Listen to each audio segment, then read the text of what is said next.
Bien le bonsoir à tous, comment allez-vous? J'espère que vous allez bien. Alors là, on a une petite question, comme d'habitude, très intéressante. Qu'est-ce que c'est que cette histoire de péché originel? Comme d'habitude, si vous voyez un écran bizarroïde, c'est normal, c'est parce que je laisse le chat ouvert sur le côté. Comme ça, sur YouTube, ceux qui veulent poser des questions, ils peuvent le faire en même temps et on répond en fin de vidéo. C'est assez agréable pour tout le monde.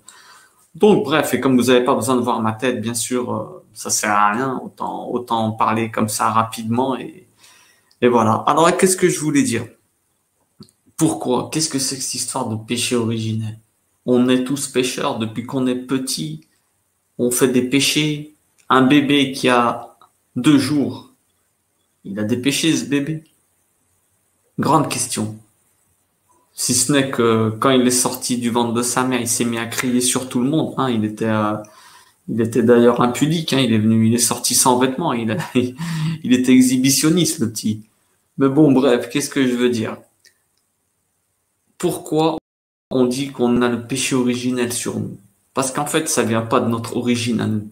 Ça vient de l'origine de la création du monde. Qu'est-ce que ça veut dire? Péché. Qu'est-ce que c'est déjà que le mot péché? Ça, il va falloir faire une vidéo complète sur le sujet, parce que péché, c'est important de savoir ce que c'est ce mot. Je vous fais un petit briefing rapide. Péché, c'est rater la cible en grec, hein, chata en hébreu. Ça veut dire rater le projet, rater le plan que Dieu avait prévu pour toi. C'est pas que faire des choses mauvaises, péché. Péché, c'est se planter de chemin, c'est se planter de cible. Chaque fois que tu te plantes de cible, tu pêches. Mais bon, on fera une vidéo dessus en détail, rapidement, parce qu'il faut comprendre ce que c'est que le péché. Il y en a qui croient que c'est autre chose. Donc, bref. Péché originel, on remonte à l'origine de Adam. Qu'est-ce que ça veut dire? Quand Dieu créa l'humain, il avait prévu une relation filiale avec lui. Il avait dit à Adam, tu seras comme mon fils. Il avait fait comprendre, tu seras comme mon fils. Mais Adam, en mangeant de l'arbre de la détermination du bien et du mal, attention, ça aussi on prend une vidéo. Qu'est-ce que c'est que cette histoire de l'arbre du bien et du mal, l'arbre de la vie? Non, en fait, l'arbre du bien et du mal, c'est autre chose. Il faut, je sais même pas si je vais faire une vidéo parce que ça s'explique maintenant.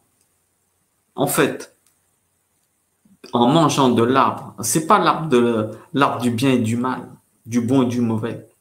En fait, enfin si, c'est du bon et du mauvais, mais entre guillemets. En fait, c'est l'arbre de la détermination de ce qui est bon ou mauvais. Yada en hébreu. C'est la détermination de ce qui est mauvais ou pas. Qu'est-ce que ça veut dire, ce qui est bon ou pas? Ça veut dire que Dieu lui avait dit, je t'en prie, ne mange pas de cet arbre, parce que tu vas mourir. Mourir, on verra ce que c'est aussi. Mourir. Pourquoi? Qu'est-ce que ça veut dire? Ça veut dire que du moment qu'il mange cet arbre, Dieu il a fait l'humain avec le libre arbitre, c'est-à-dire la liberté de choisir ce que tu veux faire.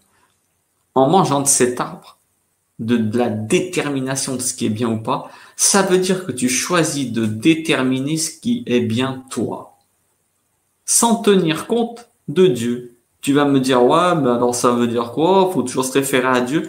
Mais je vais te dire une chose, écoute-moi bien. Si tu te réfères pas à Dieu, tu vas te référer à qui? Pour conduire une voiture Renault, si tu veux la conduire correctement, à qui tu te réfères? Au constructeur, manuel constructeur. Dieu, c'est le constructeur de toi, la machine humaine, et du monde qui t'entoure.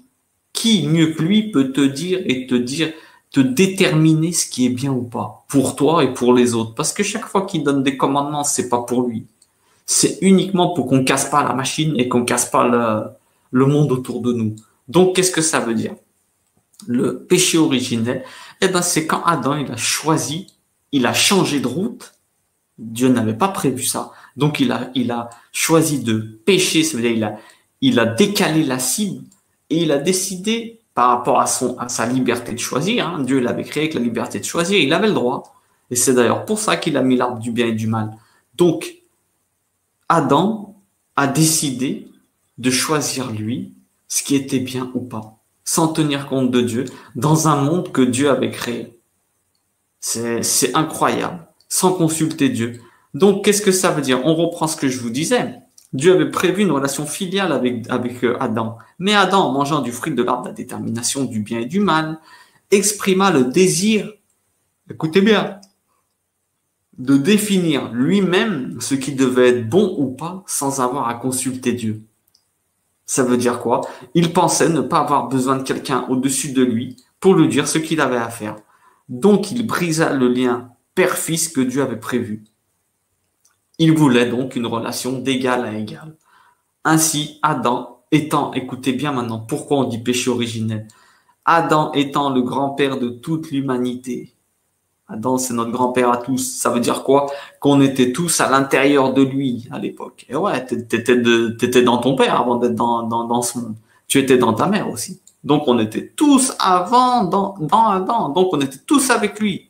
Vous comprenez? Ça veut pas dire que nous on a péché, ça veut dire qu'on était dedans. Donc qu'est-ce que ça veut dire?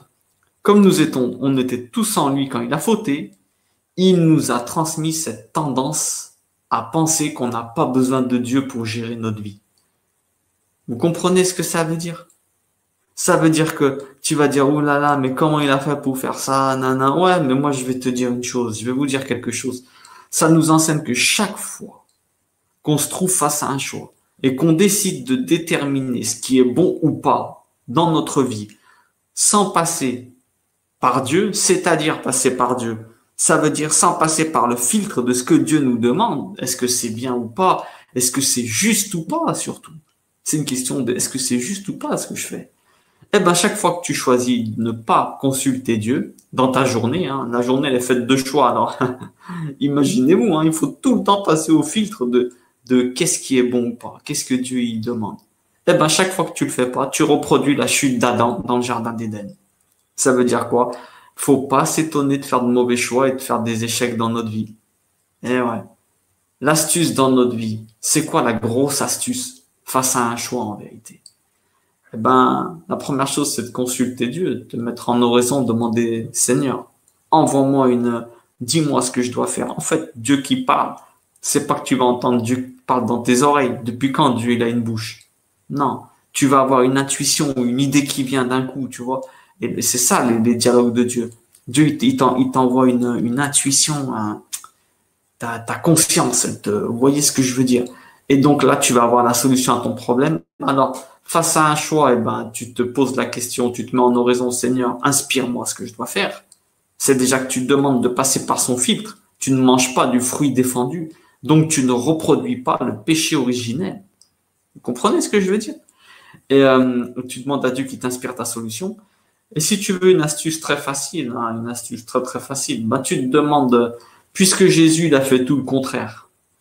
Jésus, chaque fois, vous remarquerez dans l'évangile, avant de faire quoi que ce soit, il va prier le soir avant. Et avant de choisir les apôtres, Jésus s'isola, il alla prier la nuit.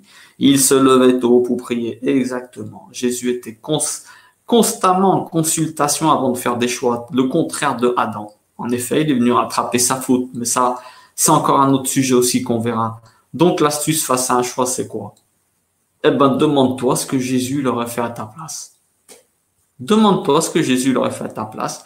Comme ça, tu es sûr de ne pas reproduire le péché originel. Voilà ce que c'est que le péché originel. C'est pas que tu es un pécheur, tu nais, tu es un pécheur. Non, tu es né avec cette tendance que Adam nous a retransmis dans notre ADN.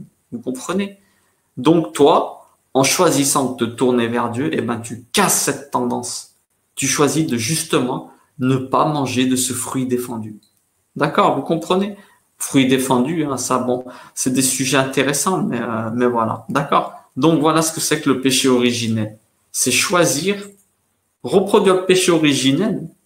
Toi, tu nais avec cette tendance en toi parce que Adam, il l'a intégré. On a libre arbitre. On est libre de faire ça.